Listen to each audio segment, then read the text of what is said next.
Por tanto, así como el pecado entró en el mundo por un hombre y por el pecado la muerte, así la muerte pasó a todos los hombres por cuanto todos pecaron. ¿Sabes que desde que el pecado entró en el mundo, la muerte pasó a ser una realidad universal para toda la humanidad? Todos estamos expuestos a ella. Llega cuando menos lo esperamos. Y aquí la declaración es muy clara. Todos somos pecadores y todos caminamos para la muerte. Al ser humano le cuesta entender y aceptar la muerte como parte de la vida. ¿Sabes? Es que no fuimos creados para morir. Fuimos creados para vivir.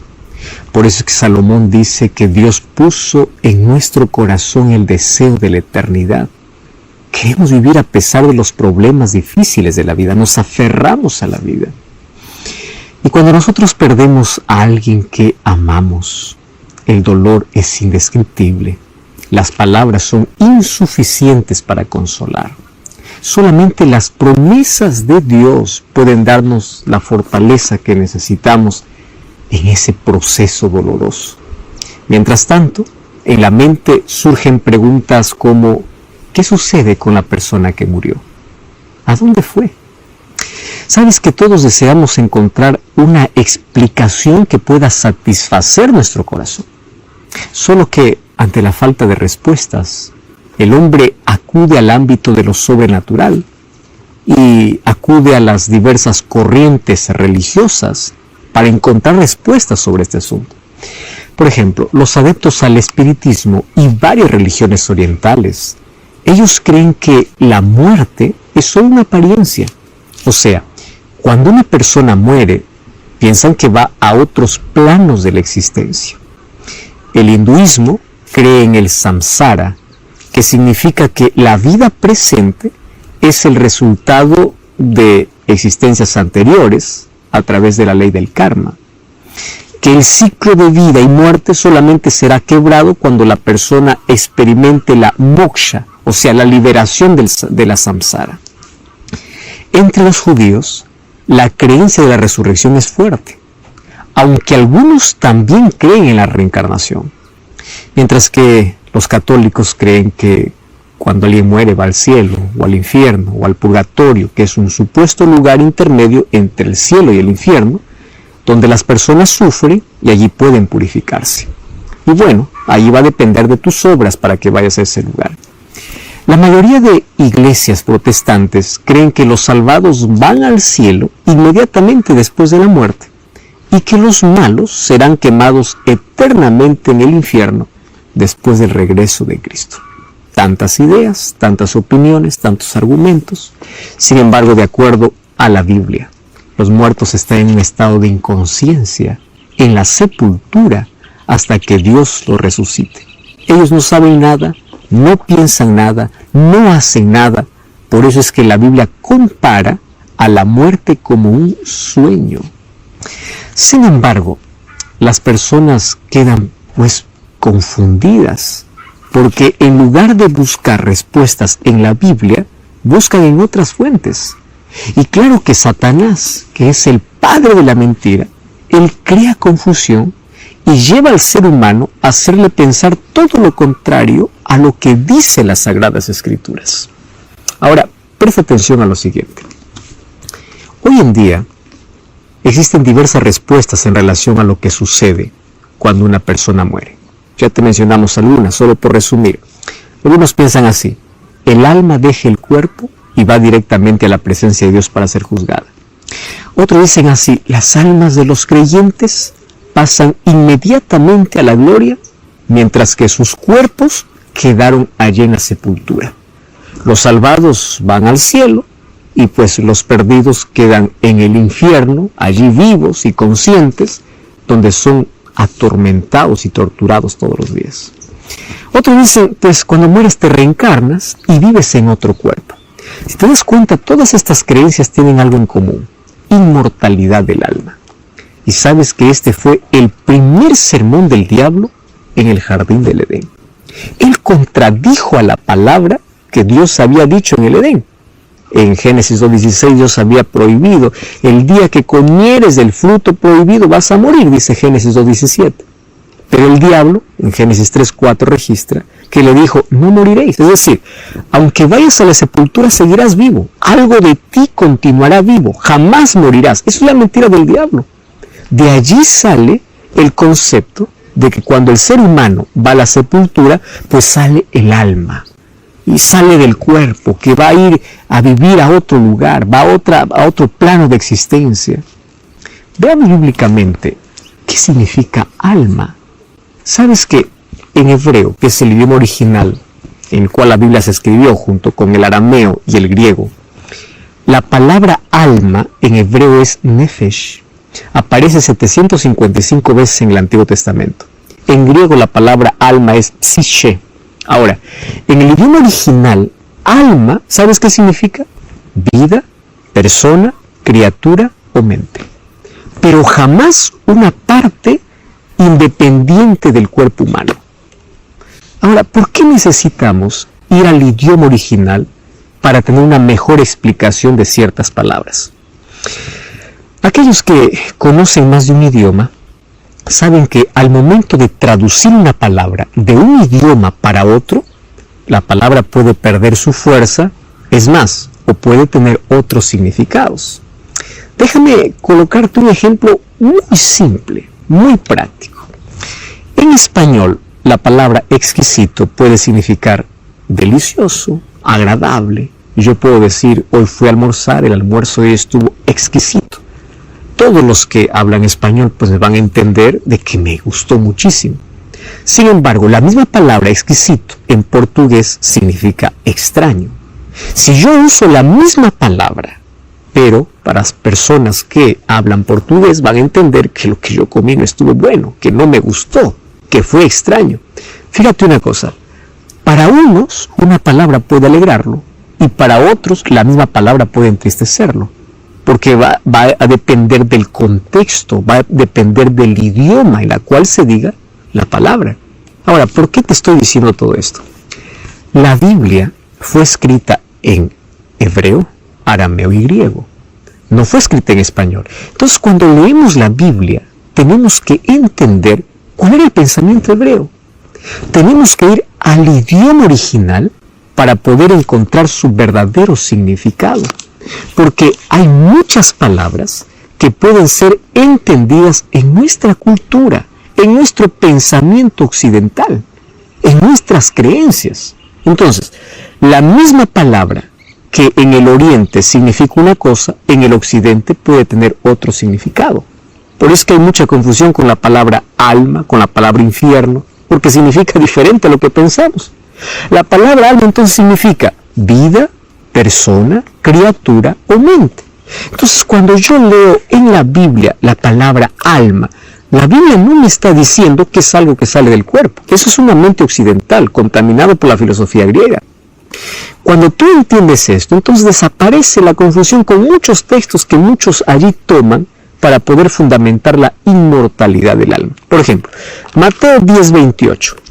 Jesús dice: no temáis a los que matan el cuerpo, mas el alma no puede matar.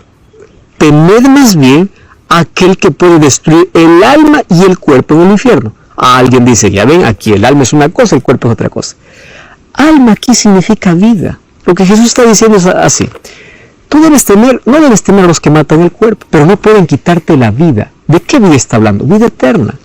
Teme a Dios, quien puede destruir tu cuerpo y toda esperanza de vida eterna. Porque eso es lo que significa el idioma original. Otros toman Apocalipsis 6, 9 y 10, cuando dice: vi las almas debajo del altar. Mira, en Apocalipsis encontramos muchos elementos simbólicos, por ser un libro profético. Por ejemplo, ahí aparece la muerte cabalgando en un caballo y el Hades le seguía. Tú no puedes tomar esto de manera literal. Claro que esto es simbólico. Ahora, ¿qué significan las almas debajo del altar? En el Antiguo Testamento, el altar era el lugar donde se ofrecían sacrificios y la sangre se derramaba al pie del altar. Estas almas de Apocalipsis representan las vidas de los mártires. Esa sangre que clama son esas vidas que claman simbólicamente. Recuerda que en Génesis 4, 9 y 10, Dios le dice a Caín, la sangre de tu hermano clama. ¿Eso era literal o era simbólico? Claro que era un lenguaje simbólico, porque la sangre no puede clamar. Ese mismo simbolismo se usa en Apocalipsis. Cuando encuentras aquí términos como le salió el alma, está diciendo, le salió la vida, acabó de morir. Cuando hay otros textos que mencionan que dice, y volvió el alma, pues volvió la vida, porque eso es lo que significa alma, persona, vida o mente. Por eso el apóstol Pablo, 1 Tesalonicenses capítulo 5, versículo 23, él dice que el mismo Dios os santifique, espíritu, alma y cuerpo. O sea, que tú puedes ser santificado completamente. Aquí alma se refiere a ¿qué? A mente, a todos los aspectos de la vida, físicamente, mentalmente y espiritualmente. O sea, la santificación es completa, incluyendo tus sentimientos, incluyendo tus emociones. Ahora entiendes cómo muchos textos, cuando vamos al idioma original, vamos a entenderlo de manera diferente. Ahora, esta idea de que existe alma fuera del cuerpo no es bíblica, sino que en las culturas paganas antiguas ya se proclamaba. Tú sabes que los antiguos egipcios creían que el espíritu o alma de la persona continuaba viviendo después de la muerte, que continuaba teniendo los mismos gustos y las mismas necesidades de una persona viva. Por eso es que cuando entre los egipcios, cuando ellos morían, pues allí en el ataúd o allí en su tumba los llenaban de alimentos y de dinero para una mejor vida más allá. Los griegos recibieron este pensamiento y le dieron un toque filosófico. Y claro, desde allí pasaron a todas las generaciones.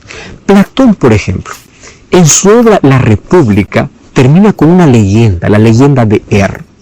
Él dice así, Er murió en una batalla, y cuando los cuerpos de los soldados fueron recogidos 10 días más tarde, el cuerpo de Er no estaba descompuesto. Bueno, resulta que después de 2 días más, Er resucitó, y cuando resucitó contó todo lo que había visto en el otro mundo. Según la leyenda, cuenta que el alma de Er dejó el cuerpo y viajó en otras esferas. Pues llegó a un lugar misterioso donde había 2 aberturas en la tierra separadas una de la otra. Y entre esas aberturas, él dice que habían jueces que ordenaban las almas de los justos que estuvieran a la derecha y subieran para el cielo, y las almas de los impíos que estuvieran a la izquierda para irse debajo de la tierra. Ahora, de estas 2 aberturas, él vio almas limpias y almas sucias, unas que llegaban del cielo y otras de debajo de la tierra. Y allí ambos grupos venían contando experiencias que habían pasado. El primer grupo hablaba de las delicias del cielo, mientras el otro grupo hablaba de los horrores del infierno. Supuestamente en la leyenda, después de un descanso de 7 días, los grupos eran obligados a continuar haciendo la elección de acuerdo con las encarnaciones pasadas. Algunos se volvían pájaros, otros animales, etc. Cada uno allí bebía el agua del olvido que eliminaba la memoria de su vida anterior. En ese punto, dice la leyenda, que él se despierta. Sócrates concluye así, el alma es inmortal y es capaz de soportar los extremos del bien y el mal.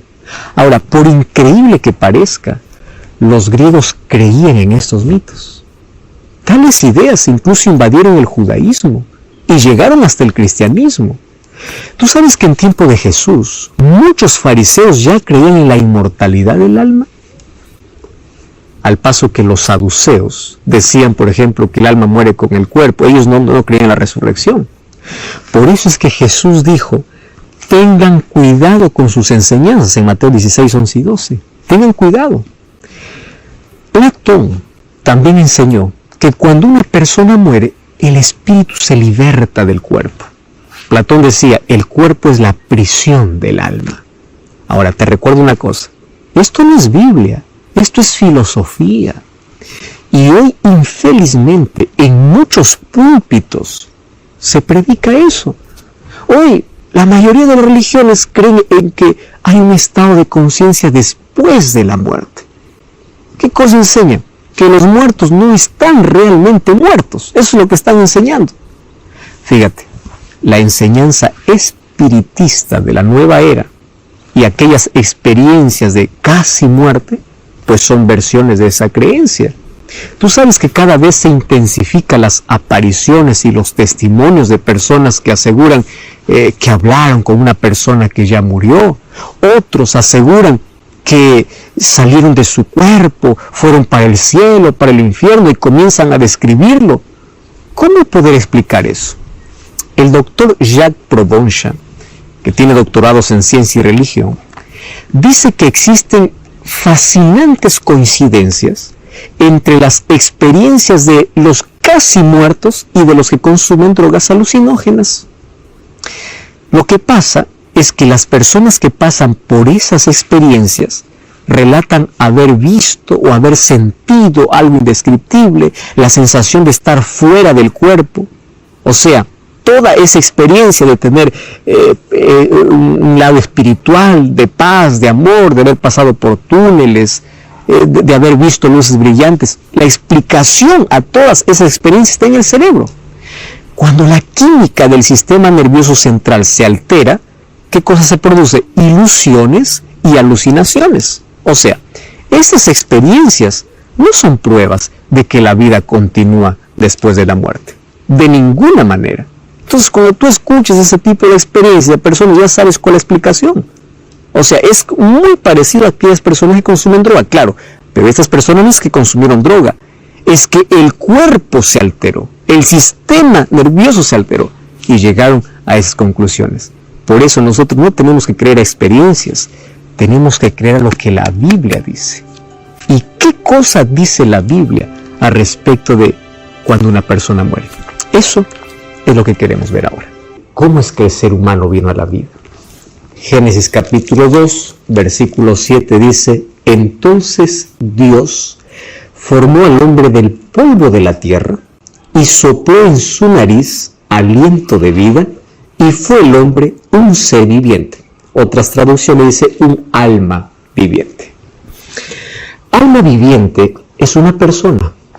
Tú, yo, somos alma. Ahora, alma no es un espíritu desencarnado. El polvo se une al soplo de vida y surge el alma, o sea, el ser humano completo, íntegro. ¿Qué sucede cuando morimos? Eclesiastés capítulo 12, versículo 7 dice: y el polvo vuelve a la tierra y el espíritu vuelve a Dios, que lo dio. O sea, al momento de morir se invierten las cosas. El polvo vuelve a la tierra y el soplo vuelve a Dios. Génesis 3:19, Dios dice lo mismo después de la entrada del pecado. ¿Qué es el espíritu que vuelve a Dios? Cuando Dios dio su aliento de vida, no le dio un aliento pensante. La palabra hebrea es ruaj, que significa soplo, nada más que eso. En griego es pneuma, de allí deriva la palabra neumático, que significa aire, soplo, aliento, nada más. O sea, el ser pensante apareció solamente cuando el polvo de la tierra se une al soplo de vida. Es como la luz. La energía que pasa por los cables no es luz. La bombilla tampoco es luz, pero cuando la electricidad se une a los filamentos de la bombilla, entonces aparece la luz eléctrica. ¿Qué sucede entonces cuando se apaga la luz? La bombilla está ahí, la energía también está allí, pero cuando les separamos, la luz desaparece. Lo mismo ocurre con el ser humano. Entonces, no existe un espíritu vivo y pensante que sale del cuerpo después de la muerte. Eclesiastés capítulo 9, versículo 5, 6 y 10 dice: los vivos saben que han de morir, pero los muertos nada saben. No tienen más paga y su memoria es puesta en olvido. También su amor, su odio y su envidia acabaron. Nunca más tendrán parte debajo del sol. Por eso el versículo 10 dice: todo lo que te viniera a la mano para hacerlo, hazlo según tus fuerzas. Porque en el Seol, la sepultura, donde tú vas, no hay obra, no hay trabajo, no hay ciencia, no hay sabiduría, o sea, no hay nada. La Biblia es clara y categórica al afirmar que cuando el ser humano muere, se acabó todo. La persona que muere queda en un estado total de inconsciencia No tiene ninguna actividad. Mira lo que dice el libro de Job, capítulo 7, versículo 9 hasta el 10. Así como la nube se desvanece y se va, así el que desciende al Seol no subirá, no volverá más a su casa, ni su lugar se le conocerá más. O sea, ellos no piensan más, no sienten más. Cuando vamos a Salmo 146, 4 dice, pues su aliento sale y el polvo vuelve a la tierra. En ese mismo día perecen todos sus pensamientos. ¿Cómo podemos entonces explicar aquellas historias de personas que dicen que pueden comunicarse con sus seres queridos que ya murieron? Personas que dicen, yo pude escuchar su voz, yo pude verlos. Sabes que en la Biblia encontramos una sesión espiritista. Primera de Samuel, capítulo 28, dice que un día el rey Saúl, cuando se había separado de Dios, en su desesperación fue a una pitonisa en Endor para hablar con el profeta Samuel, que ya había muerto. La Biblia dice que Saúl habló con un supuesto Samuel que apareció y le dijo que su fin había llegado. Mas la pregunta es, ¿fue Samuel quien apareció allí? No. Cuando vamos a Primera de Crónicas, capítulo 10, versículo 13, dice, así murió Saúl porque pecó contra Jehová y se rebeló, por lo cual no guardó todos los preceptos y fue a consultar a una adivina en lugar de consultar a Jehová. Si el verdadero Samuel hubiese aparecido para hablar con Saúl, entonces no se contaría como rebelión contra Jehová, porque Samuel era un profeta de Dios. Entonces Satanás, junto a sus demonios, se dedican a engañar a las personas. Pueden tomar la forma de una persona, la voz de quien ya murió, y pues se presentan en las diversas sesiones espiritistas. A veces inclusive se disfrazan de fantasmas, haciendo creer a las personas de que son almas que penan, son almas que deambulan, y así incluso dan credibilidad a fábulas, a leyendas, simplemente para contradecir lo que dice la Biblia. Mira lo que dice 2 Corintios capítulo 11, versículo 14, que el diablo puede disfrazarse como un ángel de luz. Dice, no os sorprendáis. O sea, aún pueden ser milagros sorprendentes. No todo milagro viene de Dios. Tú debes tener mucho cuidado. Si la Biblia no respalda aquella experiencia que estás viendo, no creas que viene del cielo. Sabes que la Biblia dice que los muertos están en sus tumbas. Ellos no saben nada. En la Biblia, la muerte es comparada a un sueño, pero sin sueños. Mira, Primera de Reyes, capítulo 2, versículo 10. Dice así, y durmió David con sus padres y fue sepultado en su ciudad. Está hablando de su muerte. ¿Recuerdas cuando Jesús en Juan 11, 11 al 15 dijo, vamos a despertar a Lázaro que está durmiendo, pero en sí había muerto? Hechos capítulo 7, versículo 60, al hablar de Esteban, dice que después de haber dicho no tomes en cuenta este pecado, él durmió. ¿Qué está diciendo? Murió, porque él fue el primer mártir cristiano. La muerte es comparada a un sueño, porque un día despertaremos, y ese despertar se llama resurrección. Jesús dijo en Juan 5:28 que todos los que están en las sepulturas resucitarán. Claro, algunos para vida eterna y otros para recibir la condenación en diferentes momentos. La Biblia en 1 Timoteo 6:16, 1 Timoteo 1:17 dice que solamente Dios es inmortal. La inmortalidad es un don de Dios, pero de manera condicional para el ser humano que acepta a Jesús. El ser humano se volverá inmortal cuando Jesús regrese, dice 1 Corintios capítulo 15, versículo 50. Hoy no. Había un hombre rico que se vestía de púrpura y lino fino y hacía cada día banquete con esplendidez. Había también un mendigo llamado Lázaro que estaba echado a la puerta y aquel estaba lleno de llagas. Y ansiaba saciarse de las migajas que caían de la mesa del rico, y aún los perros venían y lamían las llagas. Y aconteció que murió el mendigo y fue llevado por los ángeles al seno de Abraham. Murió también el rico y fue sepultado. En el Hades, alzó sus ojos, estando en tormentos, y vio de lejos a Abraham y a Lázaro en su seno. Entonces él, dando voces, dijo: Padre Abraham, ten misericordia de mí.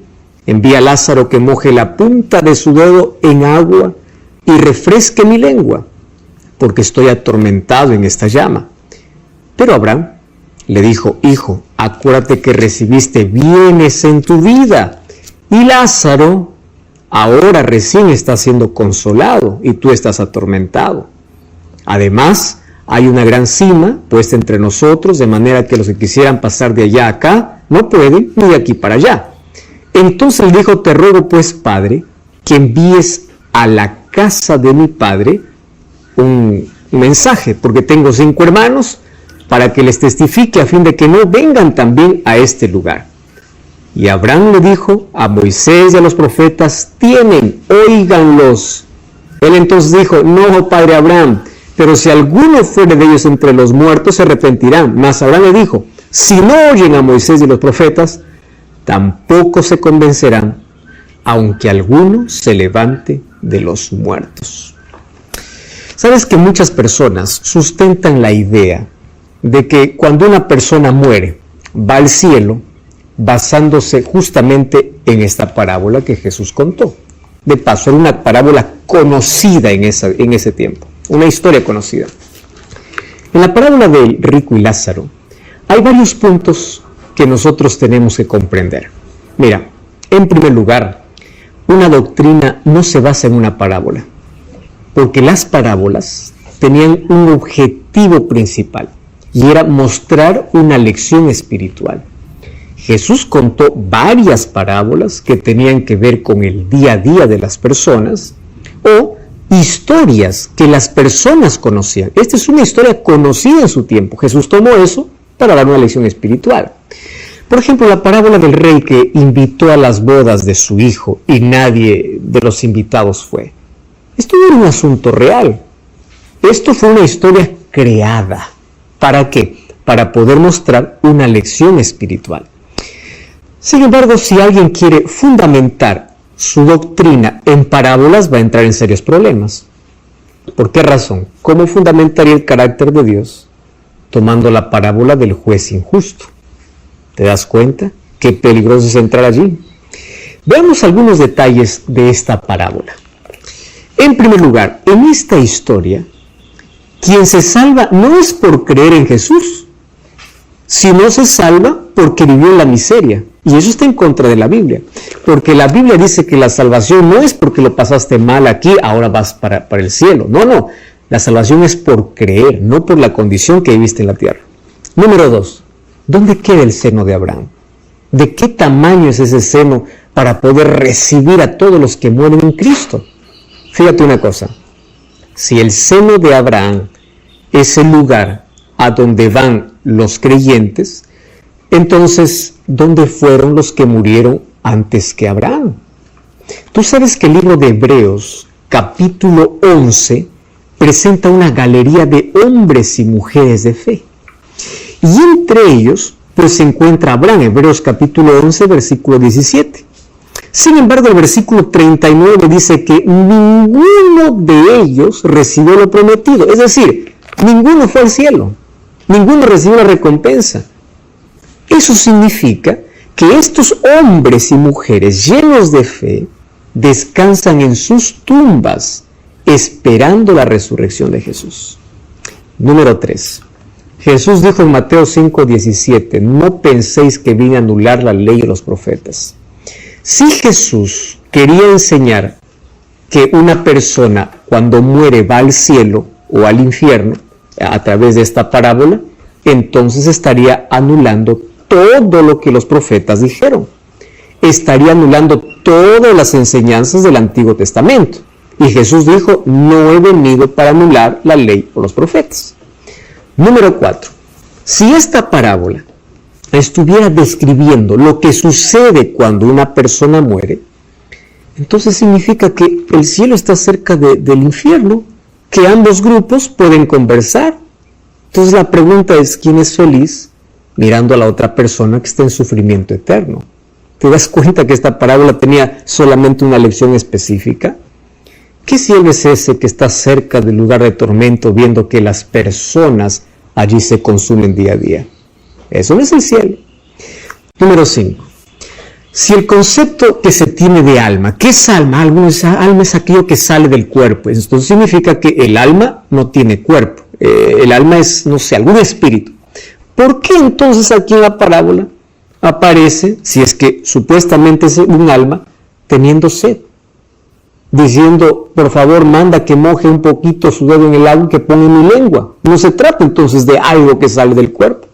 Otra cosa, si las personas cuando mueren van en cuerpo completamente al cielo o van al infierno, significa que ya fueron juzgadas. Entonces, ¿para qué existiría el juicio final?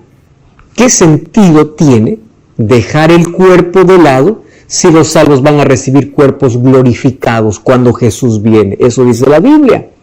¿Qué sentido tiene la resurrección? Si cuando una persona ya va para el cielo, cuando muere para poder recibir su recompensa, entonces ¿a quién va a resucitar Cristo cuando viene? ¿Qué sentido tiene la resurrección que la Biblia está enseñando? ¿Para qué Jesús vendría a resucitar a los muertos si ya todos están disfrutando de su recompensa? ¿Para qué? Apocalipsis capítulo 22. Versículo 12 dice, he aquí yo vengo pronto y mi galardón conmigo. Galardón significa recompensa, para recompensar a cada uno conforme fuera su obra. Es decir, nadie recibe recompensa adelantada. La recompensa se dará cuando Jesús regrese. Entonces, ¿qué cosa es lo que Jesús quiso enseñar en esta parábola? Número 1, fíjate, presta atención. Los judíos llamaban a Abraham de padre, y ellos obviamente que despreciaban a los gentiles, porque ellos se sentían superiores y con el derecho de salvación. Y aquí Jesús lo que quiere enseñarles es que a las personas a quienes ellos desprecian pueden llegar al cielo. Y ellos que se sienten ricos, con tantos privilegios como el rico de la historia, pueden terminar totalmente perdidos. Esa es la primera lección. O sea, el rico representa a la nación judía y Lázaro representa pues a los gentiles, los despreciados. Los judíos, que decían que tenían a Abraham como padre y a todos los profetas, no vivieron de acuerdo a la voluntad de Dios. Ellos tuvieron tantos privilegios, como en la historia, tantas riquezas, tantos privilegios, pero terminaron perdidos y solo se salvaron a aquellos que creyeron mediante la fe. Ahora, eso es la enseñanza. Jesús usó una historia popular para traer una enseñanza directa. ¿Te das cuenta? Hay muchas personas que toman ese texto para hacer decir otra cosa. Por eso es que Lucas capítulo 16, ahí en el pedido que hace a aquel hombre rico, le dice, por favor, manda para que mi familia se arrepiente y no venga a este lugar. ¿Y cuál es la respuesta? La respuesta es, pues que ellos escuchen a Moisés y a los profetas. Está hablando de la nación judía. Aquí está la enseñanza real de lo cual Jesús quería enseñar a los judíos. Ustedes aquí tienen tantos privilegios, son como este hombre rico y desprecian a los gentiles. Tengan cuidado, porque no vaya a ser que después de tanto privilegio ustedes terminen perdidos y los gentiles terminen salvos, porque ellos van a creer. Recuerda que la salvación aquí no es por creer, porque es una parábola. Aquí la salvación es porque uno tiene privilegios y el otro no tiene. Cuando la Biblia dice que la salvación solamente es por creer en Jesucristo. Cada vez que leemos un texto, y hemos analizado aquí qué significa el término alma en los diferentes textos bíblicos, y cada vez que leamos un texto o una parábola, paremos para pensar, analizarlo en su concepto y ver qué enseñanza tiene para traernos aquella parábola o aquel versículo. Seamos lectores profundos, no superficiales, y comparemos una enseñanza a la luz de toda la palabra de Dios. Solamente así llegaremos a una interpretación correcta. Por eso pedimos siempre la dirección del Espíritu Santo para que nos ayude a la comprensión de este tema. Sin embargo, Pablo tiene otras cosas para decirnos en cuanto a la muerte. ¿Por qué existe todo un esfuerzo por divulgar mensajes que tienen que ver con la inmortalidad del alma, que es contrario a las Sagradas Escrituras? Por una razón, porque si el alma no muere, no hay por qué preocuparse tanto en esta vida. Si hacemos bien o mal, pues no hay problema, porque tienes otra posibilidad. Hay otras vidas, como algunos creen. ¿Para qué sirve la salvación en Cristo? ¿Para qué sirve la obediencia a la palabra de Dios si podemos seguir evolucionando? ¿Te das cuenta lo terrible de esta mentira? La Biblia enseña que cuando el ser humano muere, vuelve al polvo de la tierra y el soplo de vida regresa para Dios. La persona no tiene más conciencia. A partir de ese momento acabó todo con su vida, hasta el momento de la resurrección. No se trata de que el espíritu de los malos vaya al infierno, de los buenos va al paraíso, o de los que no son tan buenos van al purgatorio, o estén almas deambulando o reencarnándose allí en otras vidas. Esto es un engaño diabólico. Ya vimos aquí en las Sagradas Escrituras. Los muertos descansan en sus tumbas hasta la venida de Jesús.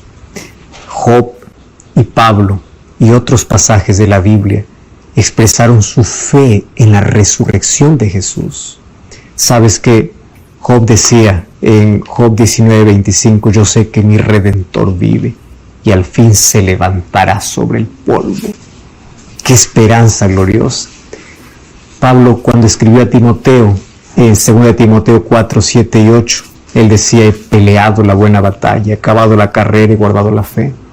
Por lo demás me está guardada la corona de justicia, la cual me dará el Señor juez justo. ¿Cuándo? En aquel día. Y él dice, y no solo a mí, sino a todos los que aman su venida. ¿Cuándo? En aquel día, en la venida de Jesús. Él no dice, pues ahora voy a morir y voy a disfrutar del paraíso. Él no dice, mi recompensa voy a recibir ahora. No, dice en aquel día. ¿Qué día? No existe otro día que la segunda venida de Jesús.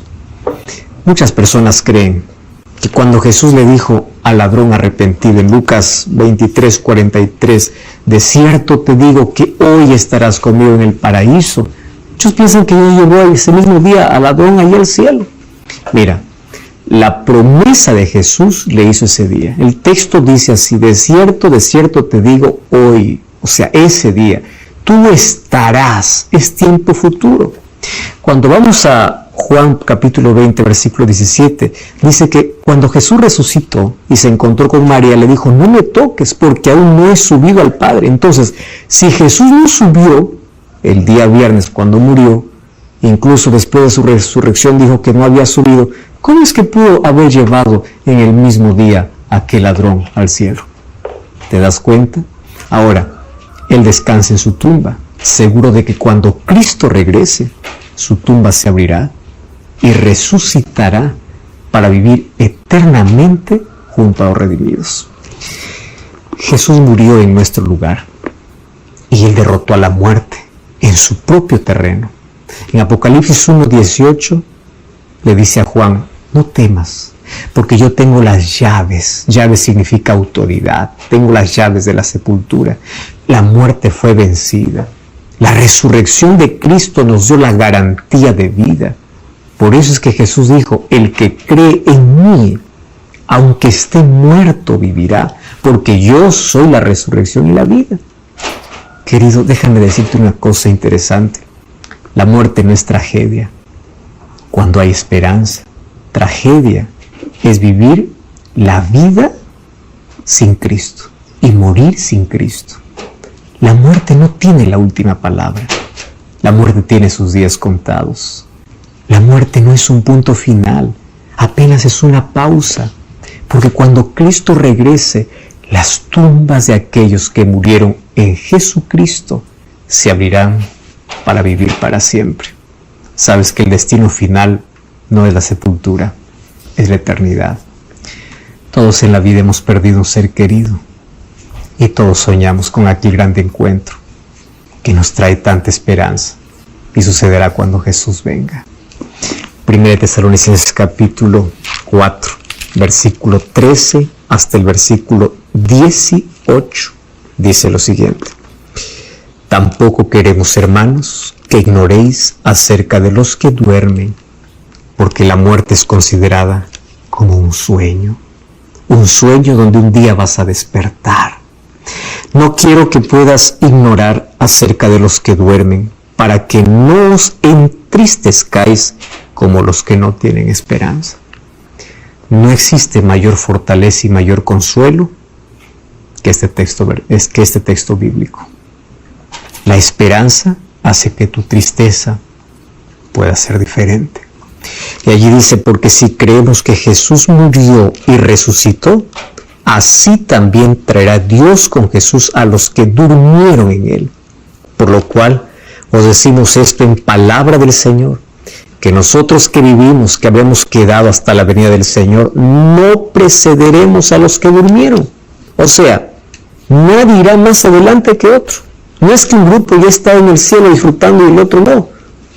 Versículo 16: porque el Señor mismo, con voz de mando, con voz de arcángel y con trompeta de Dios, descenderá del cielo, y los muertos en Cristo resucitarán primero.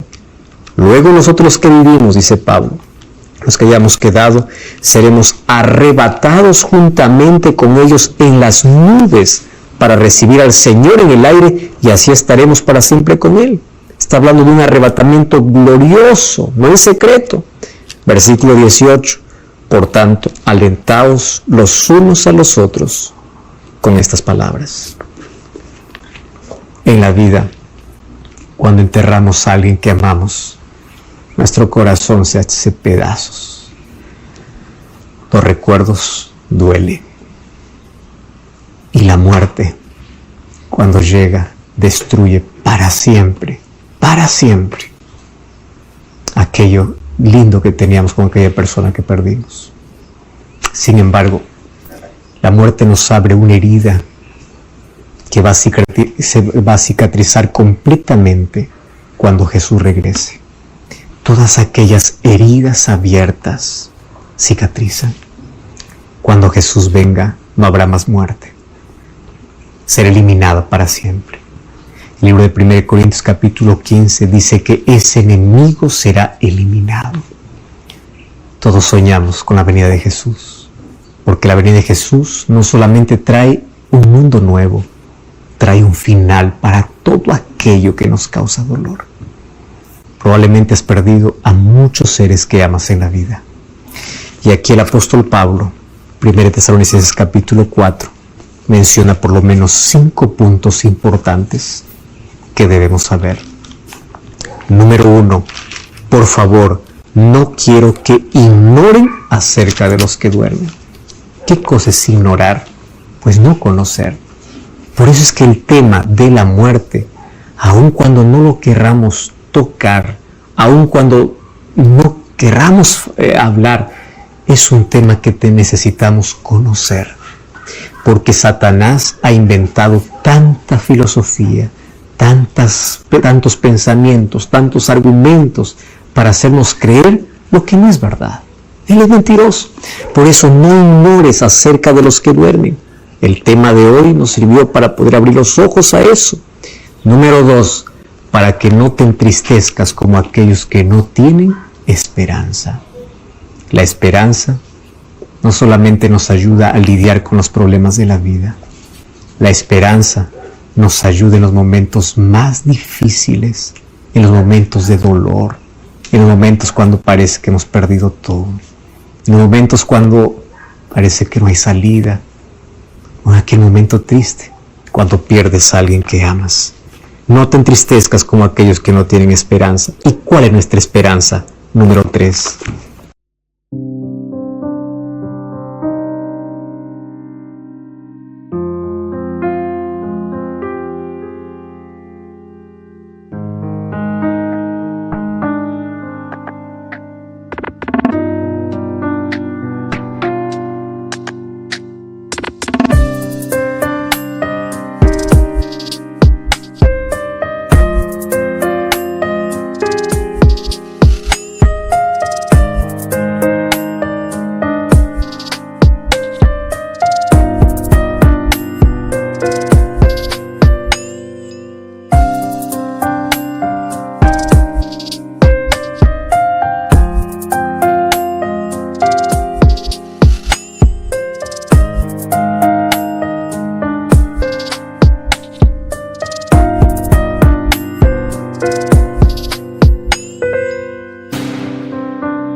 Cristo. Porque así como Cristo murió y resucitó, Él es vida y Él dará vida a aquellos que creen en Él.